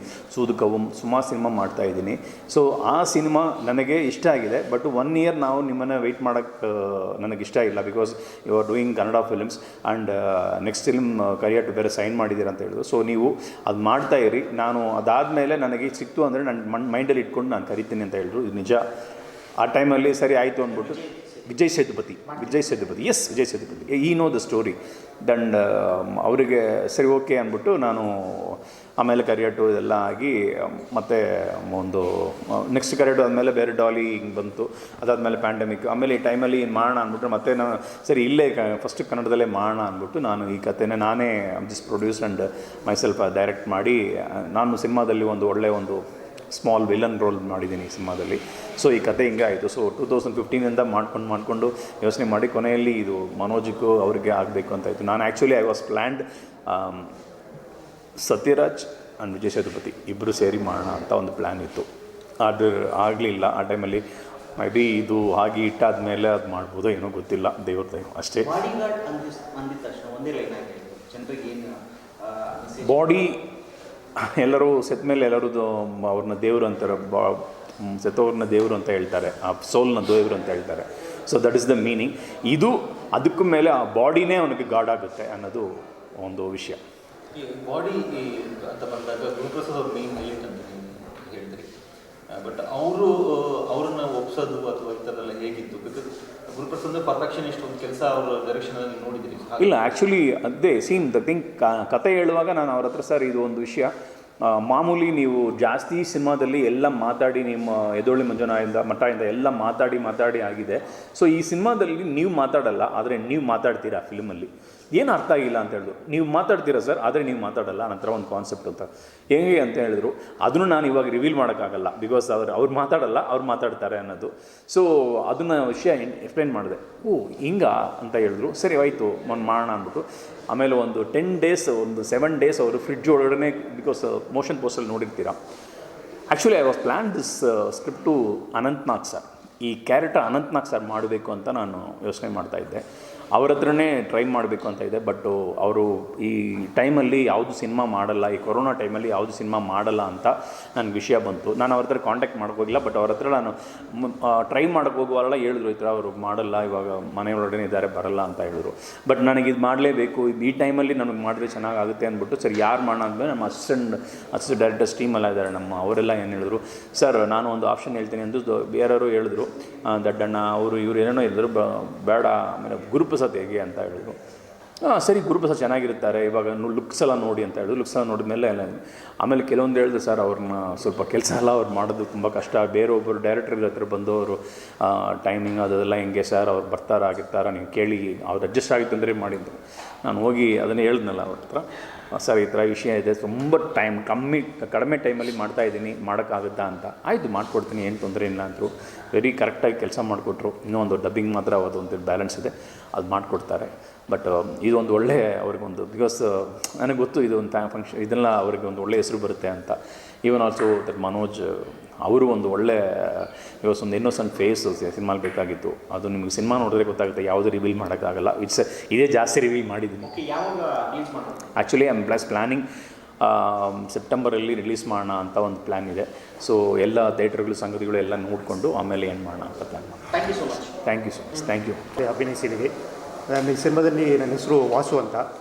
ಒಂದು ಲೋವರ್ ಮಿಡಲ್ ಕ್ಲಾಸ್ ಹುಡುಗ, ಅವನ ಜೀವನದಲ್ಲಿ ಸಾಕಷ್ಟು ಕಷ್ಟಗಳು ನೋಡ್ತಾನೆ, ಅದನ್ನು ಹೇಗೆ ನಿಭಾಯಿಸ್ಕೊಂಡು ಬರ್ತಾನೆ ಅಂತ. ಅಂದರೆ ಸಮಾಜದಲ್ಲಿ ಅವನಿಗೆ ಹೇಗೆ ಎದುರಿಸ್ತಾನೆ, ಅದನ್ನು ಅವನಿಗೆ ಎಷ್ಟು ಕಷ್ಟಗಳು ಬರ್ತವೆ. ಆ ಸಿನಿಮಾದಲ್ಲಿ ಪ್ರಭು ಶ್ರೀನಿವಾಸ್ ನಮ್ಮ ಡೈರೆಕ್ಟರ್ ಅವರು ಚೆನ್ನಾಗಿ ತೋರಿಸ್ಕೊಟ್ಟಿದ್ದಾರೆ. ಆಮೇಲೆ ನಮ್ಮ ಗುರುಪ್ರಸಾದ್ ಅವರು ತುಂಬ ಚೆನ್ನಾಗಿ ನಟನೆ ಮಾಡಿದ್ದಾರೆ. ಆಮೇಲೆ ಎಲ್ಲ ನಮ್ಮ ಟೆಕ್ನಿಷಿಯನ್ಸು ಪ್ಯಾಂಡಮಿಕ್ ಟೈಮಲ್ಲಿ ಎಷ್ಟು ಕಷ್ಟ ಇದ್ದರೂ ಕೂಡ ಪಾಪ ಎಲ್ಲ ಕೆಲಸ ಮಾಡಿಕೊಟ್ಟಿದ್ದಾರೆ. ಯಾವಾಗಲೂ ನಾವು ಚಿರಋಣಿಯಾಗಿರ್ತೀವಿ. ನಮ್ಮ ಪ್ರಭು ಶ್ರೀನಿವಾಸ್ ಅವರು ನನ್ನ ಹಳೆಯ ಸಿನಿಮಾ ಓ ಪ್ರೇಮ ಸಿನಿಮಾದಲ್ಲಿ ಪರಿಚಯ ಆಗಿದ್ದರು. ಆ ಸಿನಿಮಾದಲ್ಲಿ ಅವ್ರು ಕೋರಿಯೋಗ್ರಫಿ ಮಾಡಿದಾಗ ಅವರ ಟ್ಯಾಲೆಂಟ್ ಎಲ್ಲ ನೋಡ್ತಾ ಇದ್ದೆ. ತುಂಬ ಒಬ್ಬ ಅದ್ಭುತವಾದ ನಿರ್ದೇಶಕ ಮತ್ತು ಒಳ್ಳೆ ಕೋರಿಯೋಗ್ರಾಫರ್ ಕೂಡ. ಅವರು ಹೀಗೆ ಹೀರೋ ನೋಡ್ತಾ ಇರ್ಬೇಕಾದ್ರೆ ನಾನು ಕೇಳಿ ನೋಡೋರು, ಖಂಡಿತವಾಗ್ಲೂ ಮಾಡ್ತೀನಿ, ನಾನು ಒಳ್ಳೆ ಸ್ಕ್ರಿಪ್ಟ್ಗಾಗಿ ಕಾಯ್ತಿದ್ದೆ. ಆಮೇಲೆ ಸ್ಕ್ರಿಪ್ಟ್ ಎಲ್ಲ ಕೇಳಿ ನಂತರ ಆಮೇಲೆ ಸಿನಿಮಾ ಮಾಡೋ ಅವ್ರ ಶೈಲಿ ಎಲ್ಲ ನೋಡಿ ತುಂಬ ಖುಷಿ ಆಯಿತು. ಆಮೇಲೆ ಸೆಟ್ಟಲ್ಲೇ ಸಾಕಷ್ಟು ಜನ ಹೋಗ್ಲುತ್ತಾಯಿದ್ರು, ನಮಗೊಂದು ಅದಂತೂ ತುಂಬ ಖುಷಿ. ಸುಮಾರು 1.5 ಡೇ ಕಾಲ್ ಶೀಟಲ್ಲಿ ಡೈಲಿ ಸಿನಿಮಾ ಮಾಡಿ ಸುಮಾರು 40 ದಿವಸ ಶೂಟಿಂಗ್ ಮಾಡಿದ್ದಾರೆ. ಇನ್ನೊಂದು ಪ್ರೋಮೋ ಸಾಂಗ್ ಮಾಡಬೇಕು ಅಂತ ಅಂದ್ಕೊಂಡಿದ್ದಾರೆ, ಮಾಡ್ತಾ ಇದ್ದಾರೆ. Okay, thank you.